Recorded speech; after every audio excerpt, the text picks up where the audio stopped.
2016 లో ఫ్లిప్కార్ట్ కంపెనీలో ఒక ప్రొడక్ట్ మేనేజర్ గా పనిచేస్తున్న లలిత్ కేసరి అనే వ్యక్తి రిస్క్ తీసుకుని జీవితంలో ఏదైనా గొప్పగా సాధించాలనే లక్ష్యంతో తను పనిచేస్తున్న జాబ్ కి రిజైన్ చేసి తన మైండ్ లో ఉన్న ఒక చిన్న బిజినెస్ ఐడియాని తనతో పాటు ఫ్లిప్కార్ట్ కంపెనీలో పనిచేస్తున్న ఒక ముగ్గురు ఎంప్లాయీస్ కి చెప్పారు.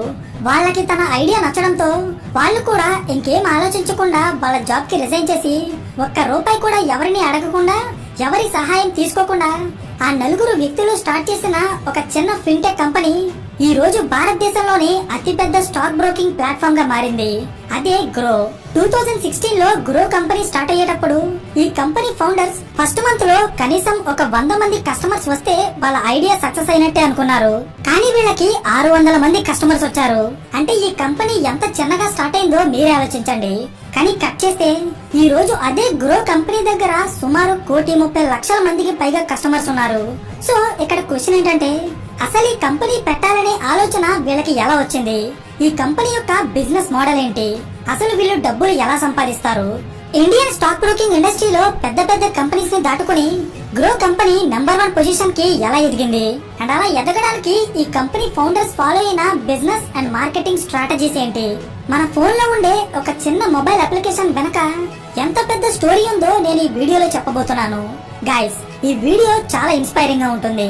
ఎందుకంటే గ్రో కంపెనీని స్థాపించింది వ్యవసాయం చేసుకుంటూ బ్రతికే ఒక మధ్య తరగతి రైతు కుటుంబం నుండి వచ్చిన వ్యక్తి. So let's begin. Hello everyone, welcome to today's. Grow కంపెనీని స్థాపించిన నలుగురు వ్యక్తులు వీళ్లే: లలిత్ కేసరి, హర్ష జైన్, నీరజ్ సింగ్ అండ్ ఇషాన్ బన్సాల్. అయితే ఈ నలుగురిలో అసలు గ్రో అనే కంపెనీని స్టార్ట్ చేయాలి అనే ఆలోచన మొదటిగా వచ్చిన వ్యక్తి లలిత్ కేసరి. సో అసలు ఈ స్టోరీ ఎలా మొదలైందో చెప్తా చూడండి. లలిత్ కేసరి ఐఐటి బాంబేలో ఎలక్ట్రికల్ ఇంజనీరింగ్ కంప్లీట్ చేశాక ఆయన ఐటీటీఎం అనే కంపెనీలో వీడియో ఇంజనీరింగ్ ప్రొడక్ట్స్ మీద వర్క్ చేశారు. అక్కడ కొన్ని రోజుల పాటు పనిచేశాక తనే సొంతంగా ఎడుఫ్లెక్స్ అనే పేరుతో ఒక స్టార్ట్అప్ కంపెనీని స్టార్ట్ చేశారు. ఇది ఆన్లైన్ లో వీడియోస్ ద్వారా కోర్సులు అమ్మే ఒక ఎడ్యుటెక్ కంపెనీ. కానీ 2012 లో ఈ కంపెనీ ఫెయిల్ అయింది. తర్వాత లలిత్ కేసరి చాలా కంపెనీస్ లో పనిచేశాక ఫైనల్ గా ఆయన ఫ్లిప్కార్ట్ కంపెనీలో ఒక ప్రొడక్ట్ మేనేజర్ గా జాబ్ జాయిన్ అయ్యారు. సో ఇక్కడి నుండి కాస్త జాగ్రత్తగా వినండి. లలిత్ కేసరి ఫ్లిప్కార్ట్ లో పనిచేస్తున్నప్పుడు ఆయన ఫ్లిప్కార్ట్ బిజినెస్ లో ఒక విషయాన్ని గమనించారు. అదేంటంటే కేవలం హైదరాబాద్ అండ్ బెంగళూరు లాంటి పెద్ద పెద్ద సిటీస్ లో ప్రజలకి అందుబాటులో ఉండే వస్తువులని ఫ్లిప్కార్ట్ కంపెనీ చిన్న చిన్న టౌన్స్ లో అలాగే మారుమూల పల్లెటూళ్ళలో ఉండే ప్రజలకి కూడా డెలివరీ చేయగలుగుతుంది. దీనికి reason internet and technology. So ఇది గమనించిన లలిత్ కేసరికి ఒక విషయం అర్థమైంది. ఫ్యూచర్ లో అన్ని బిజినెస్ లు కూడా కంప్లీట్ గా ఇంటర్నెట్ మీద ఆధారపడి రన్ అవ్వబోతున్నాయి. సో తను కూడా అందులో ఒక భాగం అవ్వాలని డిసైడ్ అయ్యారు. అయితే ఇంతకీ ఏ బిజినెస్ స్టార్ట్ చేయాలి అనే ఆలోచన వచ్చినప్పుడు లలిత్ కేసరి యూజర్ ఫ్రెండ్లీగా ఉండే ఒక ఇన్వెస్టింగ్ ప్లాట్ఫామ్ ని స్టార్ట్ చేయాలనుకున్నారు. అంటే ప్రజలు వాళ్ళ డబ్బులు ఇన్వెస్ట్ చేయడానికి ఈజీగా ఉండే ఒక ఇన్వెస్టింగ్ ప్లాట్ఫామ్ అన్నమాట. ఇక్కడ మీకు ఒక డౌట్ రావచ్చు, అసలు లలిత్ కేసరి ఇన్వెస్టింగ్ ప్లాట్ఫామ్ నే ఎందుకు క్రియేట్ చేయాలనుకున్నారు అని. దీని వెనక 2 రీజన్స్ ఉన్నాయి. Reason number 1, Lalit kesari college లో చదువుకునే రోజుల నుండే ఆయన స్టాక్ మార్కెట్ లో ఇన్వెస్ట్ చేసేవారు. తను పర్సనల్ గా ఒక గ్రేట్ ఇన్వెస్టర్ కాకపోయినా తనకి ఇన్వెస్టింగ్ మీద చాలా నాలెడ్జ్ ఉంది. రీజన్ నెంబర్ 2, ఇది చాలా ఇంపార్టెంట్. మన దేశంలో సుమారు 140 కోట్ల మంది జనాభా ఉన్నారు. వాళ్ళలో 20 కోట్ల మంది ప్రజల దగ్గర ప్రతి నెల వాళ్ళ అవసరాలు తీరిపోగా ఇన్వెస్ట్ చేయడానికి కొంత డబ్బు మిగిలి ఉంటుంది. కానీ ఇక్కడ ఉన్న 20 కోట్ల మంది ప్రజల్లో కేవలం 2 కోట్ల మంది మాత్రమే stock markets and mutual funds లో డబ్బులు ఇన్వెస్ట్ చేస్తున్నారు. దీనికి రీజన్ ఏంటంటే 2016 టైంకి stock markets and mutual funds లో ఎలా ఇన్వెస్ట్ చేయాలి, ఎక్కడ ఇన్వెస్ట్ చేయాలి అనే నాలెడ్జ్ ప్రజలకి పెద్దగా ఉండేది కాదు. కానీ ఇదే టైంలో జియో కంపెనీ ఫ్రీ ఇంటర్నెట్ ని ప్రజలకి ఇవ్వడం వల్ల మన దేశంలో ఇంటర్నెట్ వాడకం విపరీతంగా పెరిగింది. సో ఇదే సరైన టైం అనుకున్న లలిత్ కేసరి ఇమీడియట్ గా ఒక ఇన్వెస్టింగ్ ప్లాట్ఫామ్ ని క్రియేట్ చేయాలనుకున్నారు. ఎందుకంటే 2016 టైంకి ఇండియాలో ఉన్న చాలా కంపెనీలు స్టాక్ మార్కెట్ ట్రేడింగ్ మీద ఫోకస్ చేసి కస్టమర్స్ కి టిప్స్ అండ్ రిలేషన్షిప్ మేనేజర్స్ ని ఇస్తున్నాయి. కానీ ఎవరు కూడా స్టాక్ మార్కెట్ ఇన్వెస్టింగ్ ని సింప్లిఫై చేయడం మీద ఫోకస్ చేసేవారు కాదు. ఇది గమనించిన Lalit kesari stock market investing ని సింప్లిఫై చేసి ప్రజలు ఎవరి దగ్గర టిప్స్ కానీ హెల్ప్ కానీ తీసుకోవాల్సిన అవసరం లేకుండా వాళ్ళే సొంతంగా స్టాక్ మార్కెట్ ఇన్వెస్ట్మెంట్స్ చేసుకోవడానికి ఒక ప్లాట్ఫామ్ ని బిల్డ్ చేయాలని డిసైడ్ అయ్యారు. సింపుల్ గా చెప్తా చూడండి. ఫ్లిప్కార్ట్ కంపెనీ ఆన్లైన్ షాపింగ్ ని ఎలా అయితే సింప్లిఫై చేసిందో సేమ్ అలాగే లలిత్ కేసరి కూడా ఆన్లైన్ ఇన్వెస్ట్మెంట్స్ ని సింప్లిఫై చేయాలనుకున్నారు. అర్థమైందా? So this is the idea. అయితే తనకి వచ్చిన ఐడియాని తనతో పాటు ఫ్లిప్కార్ట్ కంపెనీలో పనిచేస్తున్న మరొక ముగ్గురు ఎంప్లాయీస్ కి షేర్ చేశారు. వాళ్ళే హర్ష జైన్, నీరజ్ సింగ్ అండ్ ఇషాన్ బన్సాల్. వీళ్ళ ముగ్గురికి కూడా లలిత్ కేసరి గారి ఐడియా నచ్చి వాళ్ళు కూడా వాళ్ళ జాబ్స్ కి రిజైన్ చేసి 2016 లో గ్రో అనే పేరుతో ఒక కంపెనీని స్టార్ట్ చేశారు. అయితే ఐడియా రావడమో లేదా కంపెనీ పెట్టడమో గొప్ప కాదు, ఎందుకంటే ఐడియాస్ ప్రతి ఒక్కరికి వస్తాయి. కానీ ఈ ఐడియాని ఒక సక్సెస్ఫుల్ వెంచర్ గా ఎలా మార్చారో చెప్తా చూడండి. 2016 లో గ్రో కంపెనీ స్టార్ట్ చేసే ముందు లలిత్ కేసరి తనకి తెలిసిన స్టాక్ మార్కెట్ ఇన్వెస్టర్స్ అందరినీ కలిపి వాట్సాప్ లో ఒక గ్రూప్ క్రియేట్ చేశారు. ఆ గ్రూప్ లో ఇన్వెస్టర్స్ అందరూ వాళ్ళు ఫేస్ చేస్తున్న ప్రాబ్లమ్స్ ని షేర్ చేసుకునేవారు.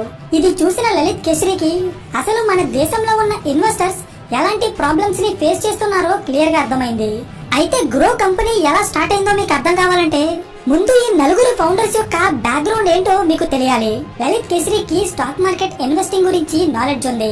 హర్ష జైన్ కి ప్రొడక్ట్ మేనేజ్మెంట్ అండ్ మార్కెటింగ్ లో చాలా ఎక్స్పీరియన్స్ ఉంది. అండ్ ఇషాన్ బన్సాల్ కి బిజినెస్ యొక్క ఫైనాన్స్ ని మేనేజ్ చేయడంలో చాలా ఎక్స్పీరియన్స్ ఉంది. అండ్ ఫైనల్ గా నీరజ్ సింగ్, ఇతను ఒక ప్రొఫెషనల్ సాఫ్ట్వేర్ ఇంజనీర్. ఎలాంటి టెక్నికల్ ప్రాబ్లమ్స్ అయినా ఇతను చాలా ఈజీగా సాల్వ్ చేస్తారు. సో ఇక్కడ మీరు గమనిస్తే ఒక కంపెనీని రన్ చేయడానికి కావాల్సిన అన్ని స్కిల్స్ కూడా వీళ్ళ నలుగురిలో ఉన్నాయి. సో వీళ్ళు బిజినెస్ ని ఎలా స్టార్ట్ చేశారంటే ముందు మ్యూచువల్ ఫండ్ సర్వీసెస్ ని ప్రజల్లోకి తీసుకువెళ్ళడానికి వాళ్ళకి ఒక మొబైల్ యాప్ కావాలి. కానీ మొబైల్ యాప్ ని బిల్డ్ చేయడానికి చాలా డబ్బు ఖర్చు అవుతుంది. అందుకే ఈ నలుగురి ఫౌండర్స్ లో ఒకరైన నీరజ్ సింగ్ తనే సొంతంగా గ్రో కంపెనీ యొక్క ఆన్లైన్ వెబ్సైట్ ని డిజైన్ చేశారు. ఫైనల్ గా గ్రో వెబ్సైట్ లో కొన్ని మ్యూచువల్ ఫండ్స్ ని లిస్ట్ చేసి వాళ్ళ బిజినెస్ స్టార్ట్ చేశారు. కానీ మొదట్లో ఈ గ్రో వెబ్సైట్ పెద్దగా సక్సెస్ అవ్వలేదు. ఇది గమనించిన నీరజ్ సింగ్ ఇద్దరు సాఫ్ట్వేర్ కోడర్స్ ని హైర్ చేసుకుని వాళ్ళ సహాయంతో ఆయన గ్రో కంపెనీ యొక్క ఫస్ట్ మొబైల్ అప్లికేషన్ ని డెవలప్ చేసి 2017 లో దాన్ని లాంచ్ చేశారు. అయితే గ్రో యాప్ ని లాంచ్ చేసినప్పుడు ఈ కంపెనీ ఫౌండర్స్ ఫస్ట్ మంత్ లో కనీసం ఒక 100 మంది కస్టమర్స్ వస్తే వాళ్ళ ఐడియా సక్సెస్ అయినట్టే అనుకున్నారు. కానీ యాప్ ని లాంచ్ చేసిన కొన్ని రోజుల్లోనే సుమారు 600 మంది కస్టమర్స్ గ్రో యాప్ ని డౌన్లోడ్ చేసుకుని అందులో ఉన్న మ్యూచువల్ ఫండ్స్ లో ఇన్వెస్ట్ చేయడం స్టార్ట్ చేశారు. నిజానికి గ్రో కంపెనీ సక్సెస్ అవ్వడానికి మెయిన్ రీజన్ కస్టమర్ అబ్సెషన్. అంటే ఈ company customers point of view లో వర్క్ అవుతుంది. వాళ్ళు లాంచ్ చేసే ప్రతి సర్వీస్ అలాగే యాప్ లో ఉండే ప్రతి ఫీచర్ అన్ని కూడా కస్టమర్స్ యొక్క నీడ్స్, ఫీడ్బ్యాక్ అండ్ రివ్యూస్ మీద ఆధారపడే ఉంటాయి. For example grow company starting లో వాళ్ళ కస్టమర్స్ కి రెగ్యులర్ ఫండ్స్ ని ఆఫర్ చేసేది. కానీ వాళ్ళ కస్టమర్స్ రెగ్యులర్ ఫండ్స్ ని కాకుండా డైరెక్ట్ ఫండ్స్ ని తీసుకురమ్మని ఫీడ్బ్యాక్ ఇచ్చారు. రెగ్యులర్ ఫండ్స్ కి డైరెక్ట్ ఫండ్స్ కి ఉండే తేడా ఏంటంటే రెగ్యులర్ ఫండ్స్ లో చాలా రకాల కమిషన్స్ ఉంటాయి. అందుకే ఇన్వెస్టర్స్ కి రిటర్న్స్ కూడా తక్కువ వస్తాయి. అదే డైరెక్ట్ ఫండ్స్ అయితే కమిషన్స్ ఉండవు. అందుకే లాంగ్ టర్మ్ లో ఎక్కువ రిటర్న్స్ వస్తాయి. ఈ పర్టికులర్ రీజన్ వల్లే చాలా మంది కస్టమర్స్ గ్రో యాప్ లో డైరెక్ట్ ఫండ్స్ ని ఇంట్రడ్యూస్ చేయమని ఫీడ్బ్యాక్ ఇచ్చేవారు. ఇది చూసిన గ్రో కంపెనీ ఇమ్మీడియట్ గా వాళ్ళ కమిషన్స్ ని కట్ చేసుకుని ప్లాట్ఫామ్ లో డైరెక్ట్ ఫండ్స్ ని ఇంట్రడ్యూస్ చేసింది. ఈ డైరెక్ట్ ఫండ్స్ అమ్మడం వల్ల ఈ కంపెనీకి కమిషన్ రూపంలో ₹1 కూడా రాదు. కానీ దీని వల్ల కస్టమర్స్ హ్యాపీ అవుతారు. కస్టమర్ సాటిస్ఫై అయితే వాళ్ళు మరొక 10 మందికి ఈ ప్లాట్ఫామ్ గురించి చెప్పి అందులో వాళ్ళు ఇన్వెస్ట్ చేసేలా చేస్తారు. దీన్నే వర్డ్ ఆఫ్ మౌత్ అంటారు. అంటే ఎలాంటి మార్కెటింగ్ టీం లేకుండా కస్టమర్సే కంపెనీకి ఒక మార్కెటింగ్ ఎగ్జిక్యూటివ్స్ గా మారి వాళ్ళ గురించి ఫ్రీగా పబ్లిసిటీ చేస్తారు. ఇలా చేయడం వల్ల గ్రో కంపెనీ బిజినెస్ కూడా ఫాస్ట్ గా పెరుగుతుంది. అందుకే ఈ కంపెనీ కస్టమర్ సాటిస్ఫాక్షన్ మీద అంత ఎక్కువగా ఫోకస్ చేస్తుంది. లాజిక్ అర్థమైందా? 2017 లో గ్రో కంపెనీ స్టార్ట్ అయినప్పుడు ఇది మన దేశంలో 41st మ్యూచువల్ ఫండ్ యాప్ గా ఉండేది. కానీ నెక్స్ట్ కొన్ని సంవత్సరాల్లోనే Play Store and App Store లో Groww number 1 mutual fund app గా మారిపోయింది. ఈ కంపెనీకి స్లోగా కస్టమర్ బేస్ పెరిగాక వాళ్ళ బిజినెస్ ని ఎక్స్పాండ్ చేయడం స్టార్ట్ చేశారు. అంటే కేవలం మ్యూచువల్ ఫండ్స్ తో మాత్రమే ఆగిపోకుండా గ్రో బిజినెస్ ని డిఫరెంట్ ప్రొడక్ట్స్ కి ఎక్స్పాండ్ చేశారు. Like equity, future and options, ETF, IPOs, US stocks and digital gold. ఇలాంటి ఎన్నో రకాల సర్వీసెస్ ని గ్రో ప్లాట్ఫామ్ లో ఇంట్రడ్యూస్ చేసి ఒకప్పుడు కేవలం మ్యూచువల్ ఫండ్ ఇన్వెస్ట్మెంట్ ప్లాట్ఫామ్ గా ఉన్న గ్రోని ఇప్పుడు ఒక full fledged financial services platform గా మార్చేశారు. అయితే ఈ కంపెనీ తన కాంపిటీటర్స్ ని దాటుకుని ఎదగడానికి యూజ్ చేసిన కొన్ని మార్కెటింగ్ స్ట్రాటజీస్ ఏంటో చెప్తా చూడండి. Strategy number 1, educating users. ప్రజలు స్టాక్ మార్కెట్స్ లేదా మ్యూచువల్ ఫండ్స్ లో ఇన్వెస్ట్ చేయాలంటే ముందు వాళ్ళకి ఫైనాన్షియల్ ఎడ్యుకేషన్ ఉండటం చాలా ఇంపార్టెంట్. అందుకే గ్రో కంపెనీ అన్ని సోషల్ మీడియా ప్లాట్ఫామ్స్ లో అకౌంట్స్ ని క్రియేట్ చేసి ఆ ప్లాట్ఫామ్స్ నుండి ప్రజలకి ఫ్రీగా ఫైనాన్షియల్ నాలెడ్జ్ ని అందించడం స్టార్ట్ చేసింది. Like YouTube, Instagram, Facebook etcetera. కేవలం ఇంగ్లీష్ లో మాత్రమే కాదు, తెలుగు, తమిళ్, కన్నడ అండ్ మలయాళం ఇలాంటి రీజనల్ లాంగ్వేజెస్ లో కూడా వాళ్ళు ఫైనాన్షియల్ కంటెంట్ ని క్రియేట్ చేస్తూ ప్రజలని ఎడ్యుకేట్ చేస్తున్నారు. అయితే ఈ ఎడ్యుకేషన్ అనేది ఆన్లైన్ కి మాత్రమే పరిమితం కాలేదు. ఆఫ్లైన్ లో కూడా ప్రజలని ఎడ్యుకేట్ చేయాలనే ఆలోచనతో అబ్ ఇండియా కరేగా ఇన్వెస్ట్ అనే పేరుతో ఒక ఆఫ్లైన్ క్యాంపెయిన్ ని స్టార్ట్ చేసి టైర్ 2 అండ్ టైర్ 3 సిటీస్ లో కాన్ఫరెన్స్ లు కండక్ట్ చేసి గ్రో కంపెనీ ఫౌండర్స్ ప్రజలని ఎడ్యుకేట్ చేయడం స్టార్ట్ చేశారు. Strategy number 2, simplifying investing. అంటే ఇన్వెస్ట్ చేయాలని చాలా మందికి ఉంటుంది, కానీ ఎలా స్టార్ట్ చేయాలో తెలియక చాలా మంది ఆగిపోతారు.